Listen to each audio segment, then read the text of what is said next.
Alrighty, Rio here. It is week 12. Week 12. How come it seems to be getting faster? Maybe it's just me. Maybe you have some of that too. Maybe you feel like it's slow and then it's like, oh, when is it ever going to end? So we are at the place that in week 12, we're going to be talking about code.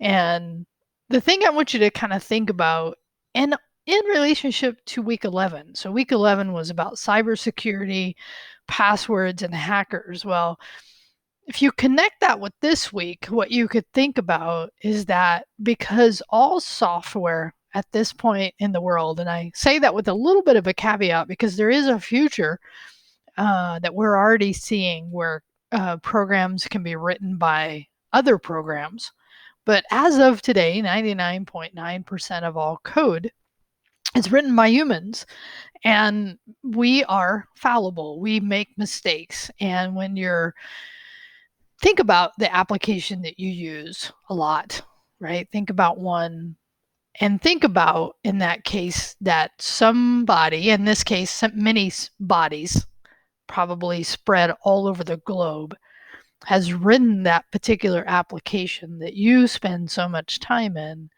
And even given the span of all those people and the project manager of many types and market managers and UI, which is user interface. I mean, there's so many different aspects that go into this.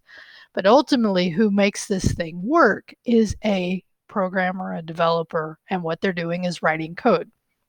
So when you think about in the context of that there are security issues, that's definitely one of them, because as soon as the software is released, there is a certain type of person that will immediately start looking at that software to see if they can figure out if there's a way to exploit holes, issues in that software.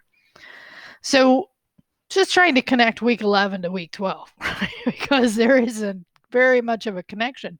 So this week, though, kind of moving forward now, kind of rolling our eyes to the current week.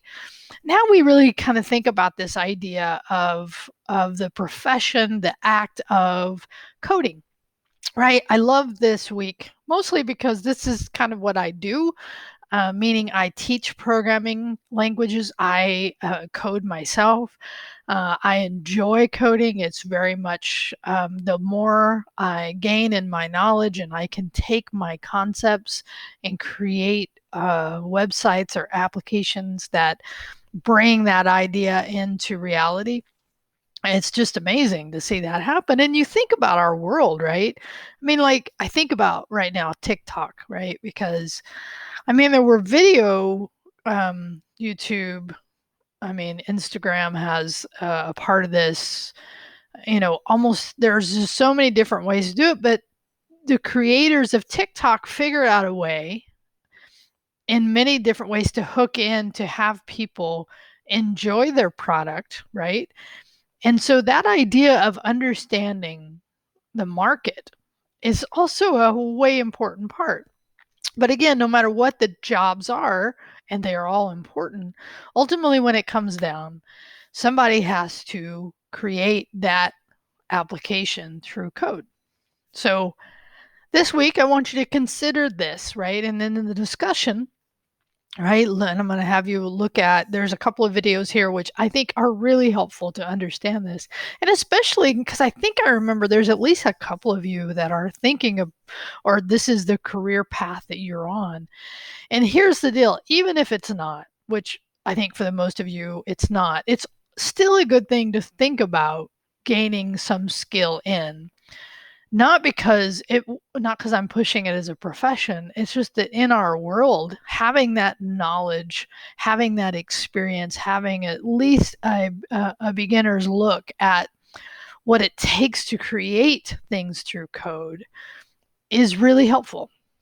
And I'll just tell you and I talk about that I teach, right? I teach introduction to web development. I teach JavaScript, which is a programming language that's used everywhere because it's what we use on the web to give web pages and web applications a brain, right? A more of a logic rather than just a flat HTML and CSS. And I also teach Python, and next year I'll be teaching data science, machine learning.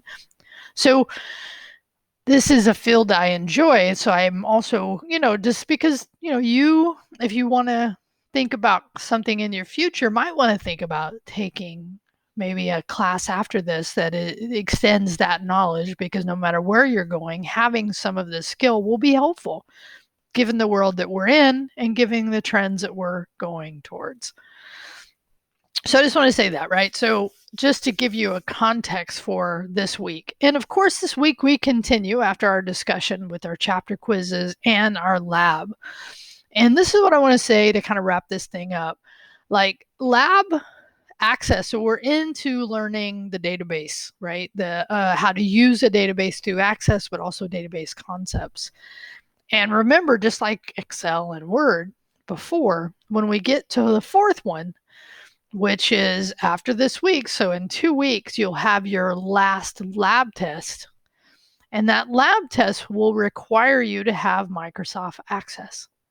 And I've been talking about this from the beginning, but I'm going to bring it back now because oftentimes during the week that you have a lab test for access, students are like, "Hey, I'm on a Mac, or I don't have access. How do I get it?" So I want to remind you that here, I believe in week almost at the very beginning, I might have covered this. And actually might have been in week 2. So this is good that we're looking as well, right?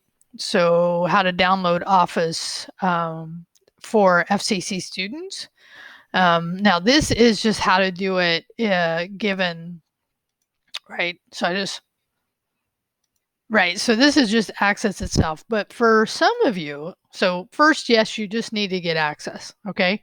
FYI. But for some of you, you might need to. Now I'm going to go look here because I should know where it's at. Oh, is it there? Oh, that's the Discord server. So there is a video where I go over how to install, and maybe it's in week 2. Let's see if it's in week 2. Maybe it's in my start here. Do I do it there?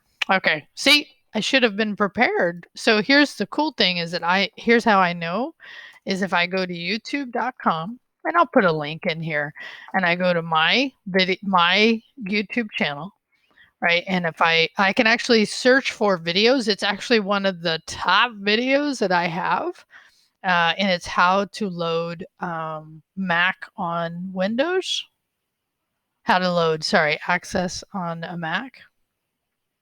See, it's popular, but it's not listed that way. So all I could do here is search for, right?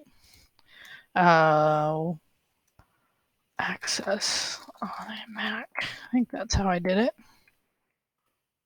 Oh yeah, installing Access on a Mac. So this video right here, and I'll give a link to there.